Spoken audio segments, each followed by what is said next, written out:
5. 실론의 홍차, 3대 홍차 우바와 실론의 비극. 현재 홍차는 그렇게 비싼 기호식품이 아닙니다. 그건 실론에서의 홍차 재배가 너무나 성공적이었기 때문이죠. 영국인 제임스 테일러가 커피녹병으로 폐허가 된 실론의 수도 캔디에서 실론 최초로 홍차 재배에 성공했는데요. 이후 홍차 재배지는 점점 넓어져 재배 고도에 따라 로우그로운, 미들그로운, 하이그로운이라는 세 개의 재배지로 나뉩니다. 하이그로운일수록 고급으로 치고 로우그로운으로 갈수록 보급형으로 치죠. 하이그로운엔 우바 누아라엘리아, 딤블라, 미들그로운엔 캔디, 로우그로운엔 루우나가 있습니다. 특히 누아라엘리아는 스리랑카의 가장 높은 지대에 속하는데 날씨가 1년 내내 봄과 같죠.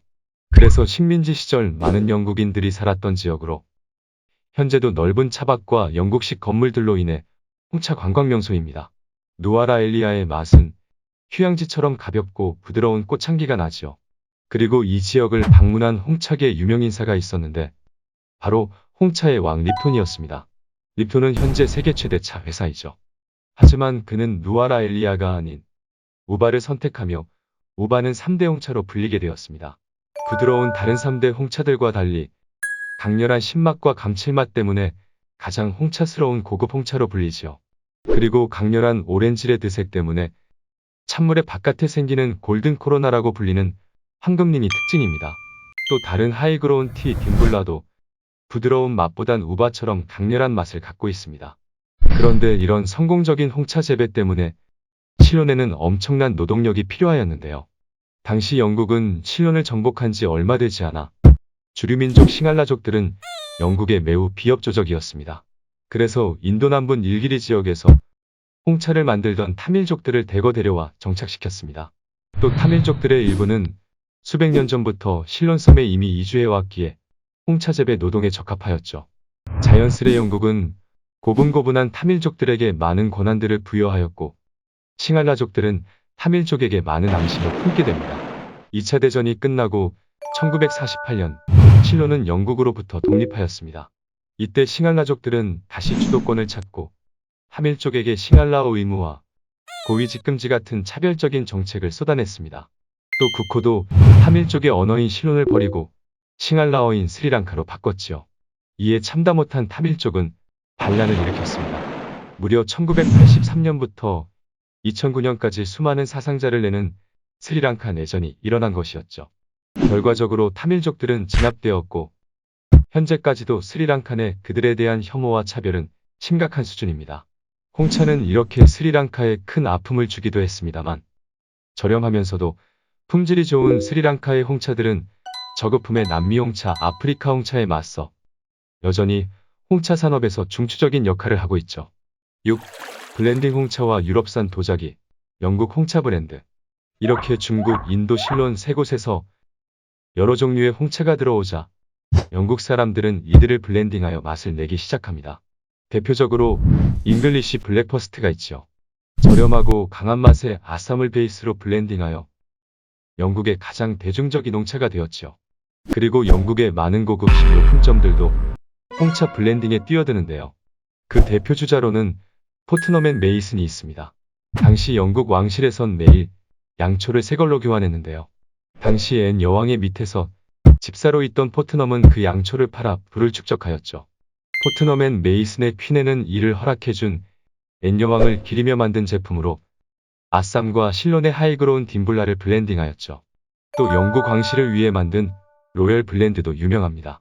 포트넘 앤 메이슨처럼 영국 런던엔 해로즈, 트와이닝스, 잭슨스 오브 피카딜리 같은 유수의 홍차 브랜드 본점들이 몰려있죠. 뿐만 아니라 중국산 도자기의 인기가 날로 높아지자 영국인들은 아예 도자기를 만들기로 하는데요. 바로 웨지우드입니다. 영국뿐만 아니라 전 유럽에서 중국산 도자기에 대한 갈망이 높았는데요. 독일의 마이센에선 고령토를 이용한 중국산 도자기와 똑같은 품질의 도자기를 탄생시키죠.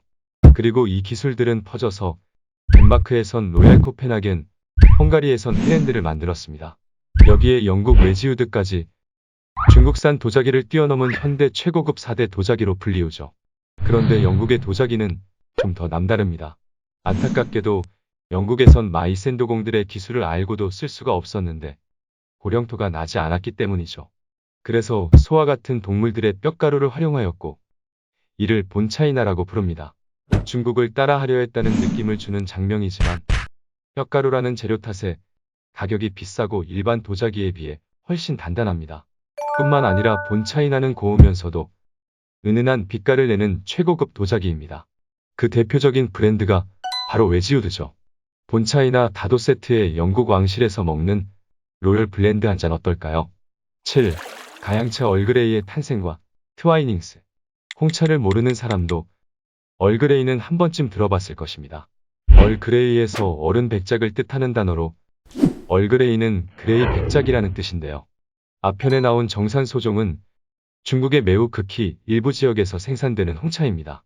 그렇다 보니 과거부터 생산량은 많지 않은데요. 그래서 그 향을 재현해내기 위한 많은 시도들이 있었습니다. 영국의 수상을 역임한 그레이 백작 역시 정산소종을 너무 좋아하였는데요.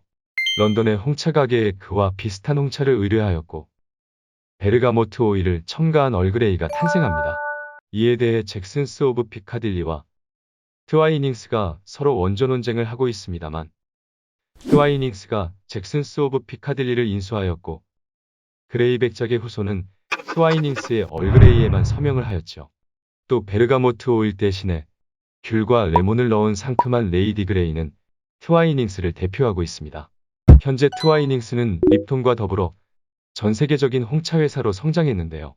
이런 트와이닝스와 헷갈리는 브랜드로 TWG가 있습니다.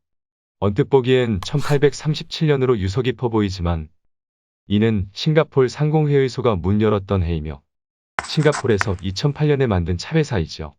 하지만 엄청난 자본이 투자된 회사로 프랜차이즈 카페들과 협업하며 트와이닝스의 고급 버전으로 생각하는 사람들도 있습니다만 둘은 서로 관련이 없는 회사입니다.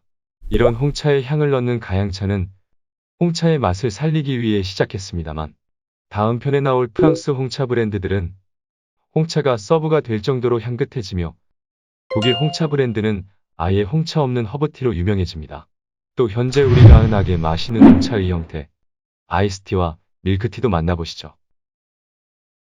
끝까지 봐주셔서 감사합니다. 구독과 좋아요는 영상 만드는데 큰 힘이 됩니다.